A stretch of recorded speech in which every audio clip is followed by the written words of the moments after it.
If I could sit across from my 20-year-old self, I wouldn't lecture, I'd plead. Because some mistakes don't just cost you time or money, they cost you years. These aren't little regrets or harmless missteps. They're choices that seem small at the time, but quietly steal your peace, your health, your joy. I've made them, I've lived through them, and I'm sharing them now not to shame you, but to save you. If you're young and still figuring it out, listen closely. These 6 mistakes are common, but they don't have to be yours. Learn from me and live lighter. Mistake number 1, waiting for the right time. When you're young, you think you have time. You think there's always a better moment ahead, next month, next year, someday, so you put things off. You delay the trip. You wait to say, I love you. You postpone the dream, thinking you'll chase it when things are more stable. But stability is a moving target, and the right time, it almost never comes. I waited years to do the things I truly wanted to do because I thought I needed permission, more money, better timing, or perfect confidence. And by the time I realized life doesn't wait, doors had already closed. What I learned too late is this: taking imperfect action now is better than waiting for perfect conditions that may never arrive. The dream you delay might be the one that would have changed your life.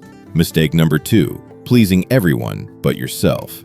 This one is quieter, but just as dangerous. I spent far too many years trying to be what other people wanted, the reliable one, the polite one, the one who didn't rock the boat. I said yes when I wanted to say no.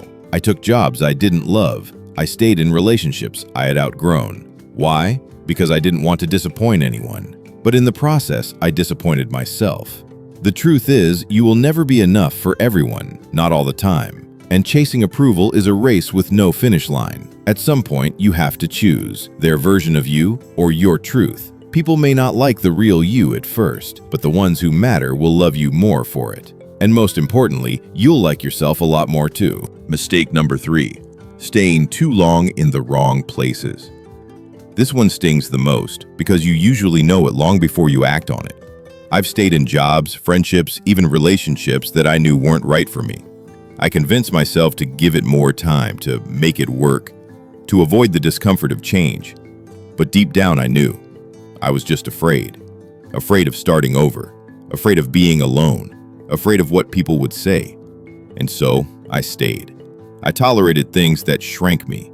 I ignored that small voice that said, "This isn't it."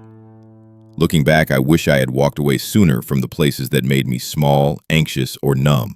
Because the longer you stay where you don't belong, the more pieces of yourself you lose, and eventually you forget what it feels like to feel alive. You deserve more than not bad. You deserve to feel peaceful, present, and whole. Sometimes the bravest thing you can do is leave before you're ready. Mistake number 4, ignoring your health while you're young. You only get one body, but when you're young, it's easy to treat it like a machine that never breaks. You pull all-nighters, you skip meals, you sit for hours glued to screens. You push through exhaustion. You eat junk because it's fast, and you say, "I'll deal with it later." But later becomes doctor visits, fatigue, burnout, and pain you didn't expect in your 30s or 40s. The truth is, your body keeps the score. It remembers how you treated it, and it will ask you to pay it back. I wish I had moved more, eaten better, slept earlier, and rested without guilt. I wish I hadn't thought that being busy was more important than being well. Your energy is your real currency. You can't chase dreams, enjoy relationships, or build a future if your body is falling apart. Start now. Go for a walk. Drink some water. Stretch. Breathe. Cook one real meal. Say no to things that steal your sleep. Your future self will thank you. Peace isn't just a mental state. It's how your body feels when you finally stop fighting it. Mistake number 5, measuring life by money or status. We're taught early on that success looks like this: a big title, a fat paycheck, a busy schedule, a shiny life people admire from the outside.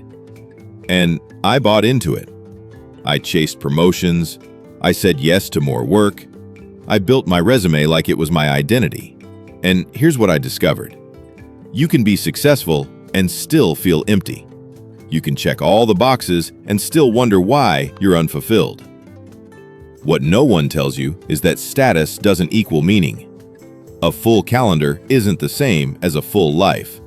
You can earn 6 figures and still feel like something's missing. Because what we really want isn't money.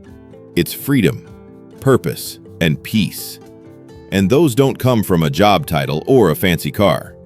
Looking back, my richest moments weren't when I made the most money. They were when I laughed so hard my stomach hurt, when I created something meaningful, when I sat quietly with someone I loved and didn't need to say a word.